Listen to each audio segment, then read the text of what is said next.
Creative criticism is constricting, but it only exists as assumptions, not absolutes. It's there to be tested, and is only valuable as long as it's helpful. Here's 6 simple steps you can take to externalize creative criticism and more easily work through the feelings of dread that arise as a result. The first step is to make an observation. Take a good hard look at some form of creative output that catches your eye. Then create a few statements based on what you see. It can be as simple as something like, I enjoy this specific piece because it makes me feel happy. The second step is to ask a question. Now that you've noted a few key characteristics about the piece, it's time to ask yourself more questions. What would I change and why?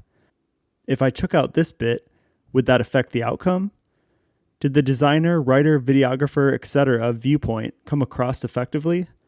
The more questions you can ask yourself here, the better prepared you'll be for the next step. Step 3 is to create an assumption. Take one of the questions that stands out most and push it one notch further. Something like, the middle part of this piece stinks so bad I have a hard time enjoying it.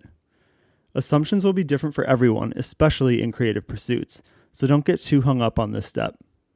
The fourth step is to make a prediction. Take that assumption and craft it into a prediction that can be tested at a later date.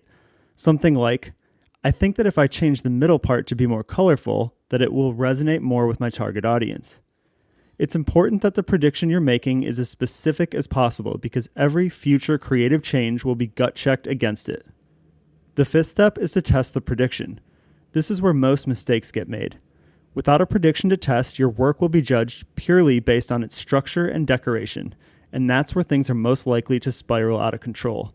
Instead, keeping feedback targeted toward testing the prediction will allow the work to stand on its own 2 feet and prevent comments from becoming too personal.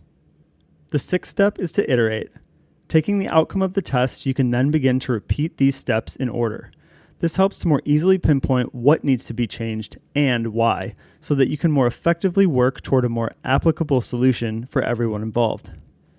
The goal in this step is to get to a better, you'll never get to perfect, output to prove or disprove the prediction. This process is what is internalized by every level of director that exists, and the more you can run your own work through it before reaching the eyes of someone else in a stuffy meeting room, the better you'll be able to speak to your decision making, showcase your process, and sell the solution. And best of all, because you've externalized the creative process, you'll start to lessen those world is ending feelings you get by receiving feedback. Ready to make your creative dreams a reality?